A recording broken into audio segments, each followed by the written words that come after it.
시청자 여러분 안녕하십니까? 헬로티비 뉴스입니다. 먼저 코로나19 소식입니다. 코로나19 신규 확진자 수가 사흘 연속으로 7,000명대를 기록했습니다. 오미크론 변이가 빠르게 확산하고 있는데요. 우리 지역의 상황은 어떤지 취재기자 연결해서 조금 더 이야기를 들어보겠습니다. 자, 이재필 기자, 인천도 확진자가 늘고 있는데 일상 감염이 확산하는 추세라고요? 네, 맞습니다. 24일 0시 기준 인천 지역의 코로나19 신규 확진자 수는 582명입니다. 인천 지역의 신규 확진자 수는 지난주부터 큰 폭으로 늘어나기 시작했는데요. 지난 19일 신규 확진자가 400명대에 진입하면서 확산세를 보였는데 지난 23일에는 역대 최고인 609명을 기록하기도 했습니다. 24일 0시 기준으로 인천 지역에서 추가 확진자가 발생한 집단 감염은 모두 4곳이고요. 이곳의 추가 확진자도 16명에 불과합니다. 이외에 확진자 접촉이 334명, 감염 경로 조사 중이 205명, 해외 유입이 27명인데요. 이를 종합하면 집단 감염보다는 일상 감염이 큰 폭으로 늘고 있다고 볼 수 있습니다.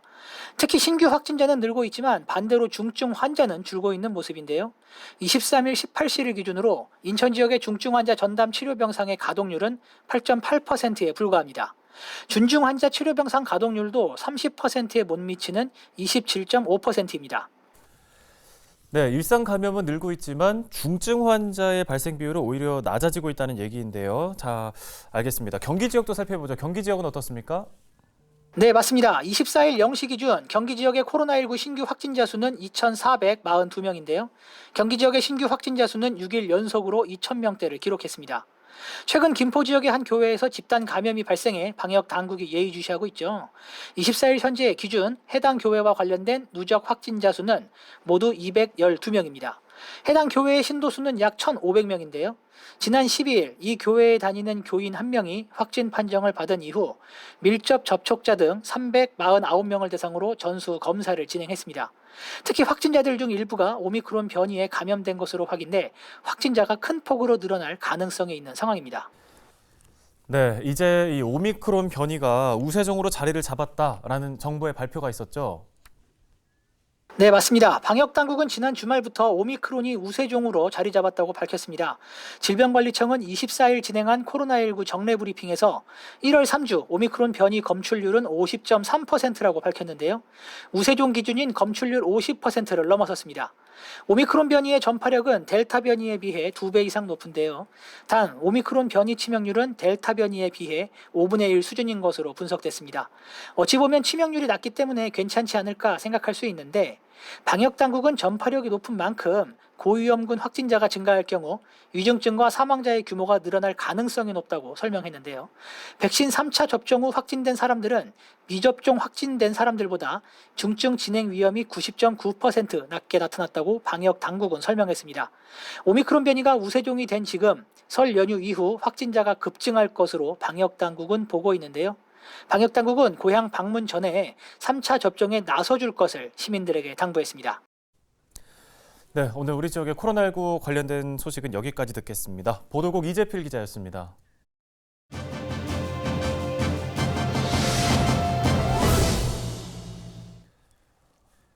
강력 범죄로부터 시민의 안전을 지킨다는 취지의 이른바 안심 귀갓길. 부천에서도 도입 4년을 맞았는데요. 설치를 하고도 정작 관리를 느슨하게 하다 보니 무용지물인 경우가 많아 갈수록 허점이 드러나고 있습니다. 현장 점검 360도, 밤사이 부천 안심 귀갓길을 돌아봤습니다. 이정아 기자입니다. 한겨울 심야 시간대 부천 중동역 인근의 안심 귀갓길입니다.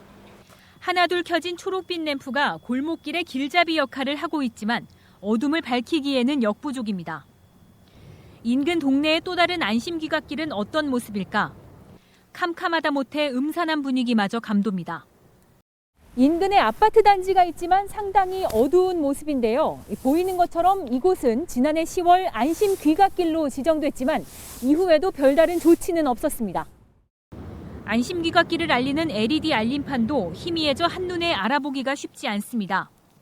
빔 같은 거 쏘는 것도 원래 있었는데 지금 없어진 것 같아요. 없어진 것 같아요. 더 밝아지면 좋긴 하겠죠? 네. 안심 귀갓길은 범죄 예방 환경 설계라 불리는 이른바 셉테드 기법에서 출발합니다. 안심 귀갓길로 지정되면 벽화나 CCTV, LED 간판 등이 설치되고 순찰이 강화됩니다. 문제는 실제 위급한 상황에서 얼마나 활용할 수 있느냐가 관건입니다. 강력범죄 위험에 노출됐다고 가정하고 빠른 걸음으로 비상벨을 찾아 나섰지만 한참을 걷고 또 걸어간 뒤에야 비로소 안심벨을 찾아 누를 수 있었습니다. 좀 밝았으면 좋겠어요. 너무 어두워요. 한 10시 정도에 운동하러 나오면 무서워가지고 이제 못해요. 여기서 생기면 저 끝까지 중간까지 뛰어가야 되는데 없을 것 같아요. 그리고 잘 모를 것 같아요. 현재 부천의 안심귀갓길은 160여 곳, 각 구역에 시설을 설치한 부서는 모두 10개가 넘습니다. 이렇다 보니 시설 오류나 고장이 발생해도 책임 주체가 명확하지 않아 주민들이 곧장 도움을 요청하기도 쉽지 않습니다. 관리 공백 우려는 5년 전 부천시의회 행정사무감사 당시에도 거론됐지만 개선되지 않았습니다.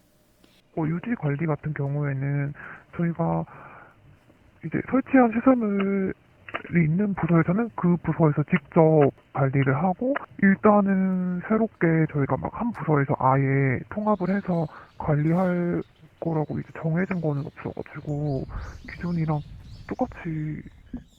비슷한 시기 유사한 제도를 도입한 다른 지자체의 상황은 어떨까? 경남은 지난 2019년 안심귀갓길을 도입한 이후 지난해까지 5대 범죄가 25% 감소했고, 경기 하남시도 1년 만에 여성 대상 성범죄율이 70% 이상 줄어든 성과를 보였습니다. 지난 2018년 첫 안심귀갓길 조성에 나섰지만 사실상 이렇다 할 효과를 보지 못하고 있는 부천의 상황과는 사뭇 대조적입니다. 이처럼 지역 내 안심귀갓길이 일회성 사업으로 그치자 부천시의회는 최근 관리 체계를 포함한 관련 조례를 마련했습니다. 사후 관리 안 되는 것이 제일 문제가 되고, 부서가 여러 개이다 보니까 그거를 하나로 묶어서 한 부서에서 관리를 해야 불안해하는 골목이나 이렇게 해서 설치를 하는데, 설치하고 그 다음에 관리를 해야 되는데 설치한 것으로 끝나는 거죠.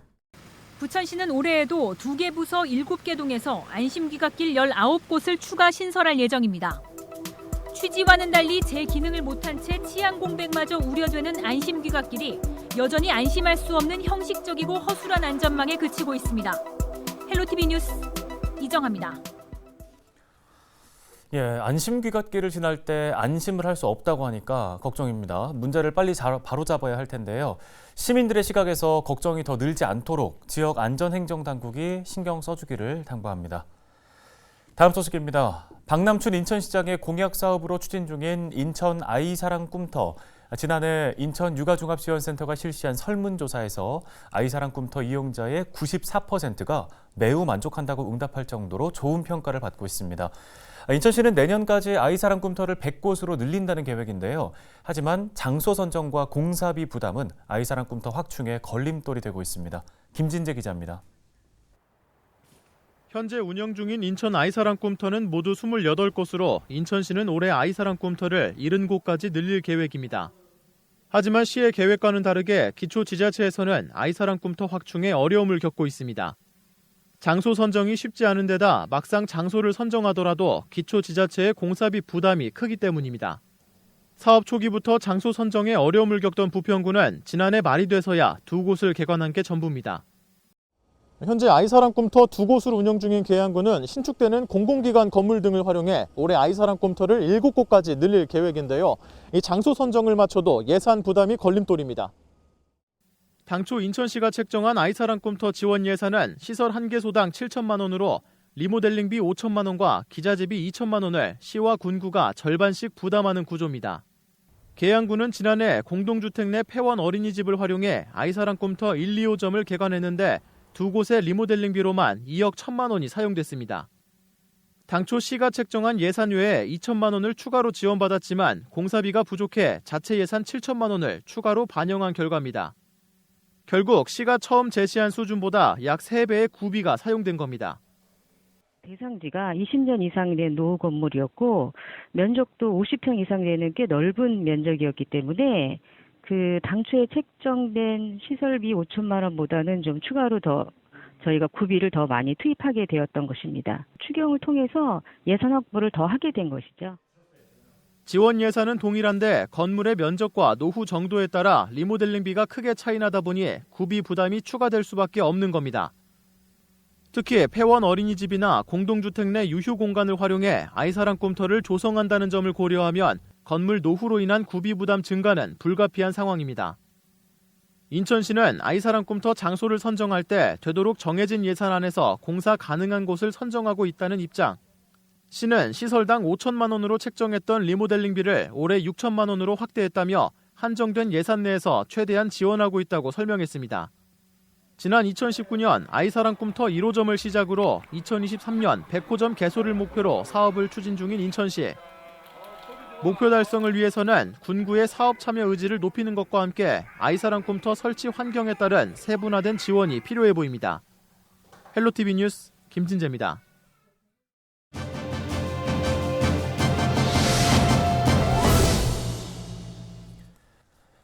최근에 스토킹 범죄가 심각한 사회 문제로 대두되고 있습니다. 정신적, 신체적 피해를 보는 사례가 증가하고 또 강력 범죄로까지 이어지기도 하는데요.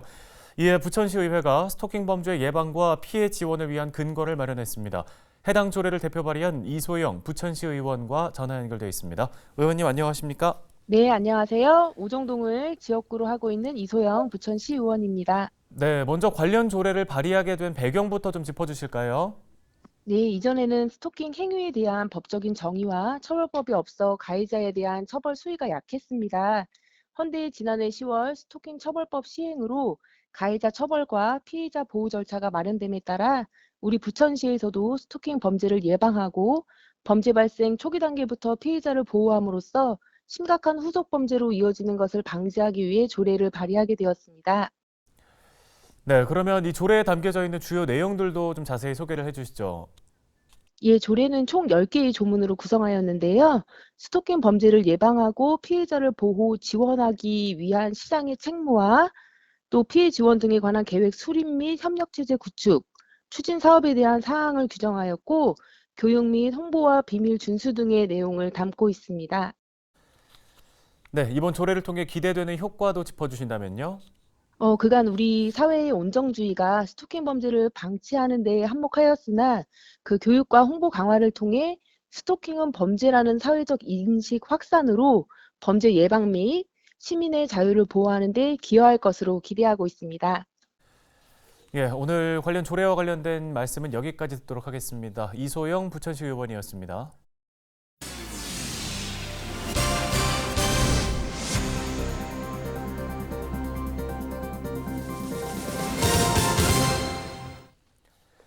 인천시가 오는 30일까지 연안부두 인천종합어시장과 소래포구 전통어시장에서 수산물 당일 구입 금액의 30%를 온누리 상품권으로 지급합니다. 소비자들은 당일 수산물 구매 영수증을 환급 현장 창구에 제출하면 구매 금액에 따라 최대 2만 원까지 온누리 상품권으로 환급받을 수 있는데요.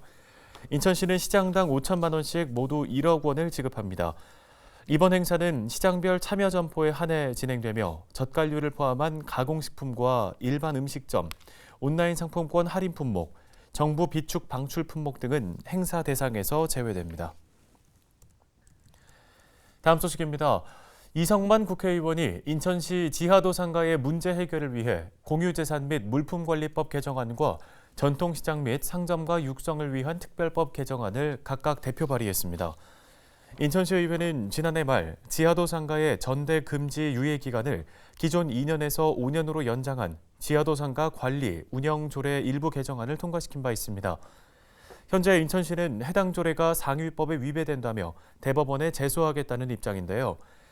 현재 공유재산법은 천재지변 등 재난으로 피해를 볼 경우 지방자치단체장이 행정재산의 사용 허가 기간을 연장할 수 있도록 규정하고 있는데 이성만 의원이 대표 발의한 공유재산법 개정안은 재난에 코로나19가 명확히 해당되도록 재난 및 안전관리기본법에 재난에 대한 규정을 준용했습니다. 또 전통시장법의 특례조항을 개정해 인천시 사례처럼 전대 위반 사항 해소에 필요한 유예 기간을 조례에 둘 수 있도록 근거를 마련했습니다. 네, 오늘 저희 헬로티비 뉴스가 준비한 소식은 여기까지입니다. 시청해주신 여러분 고맙습니다.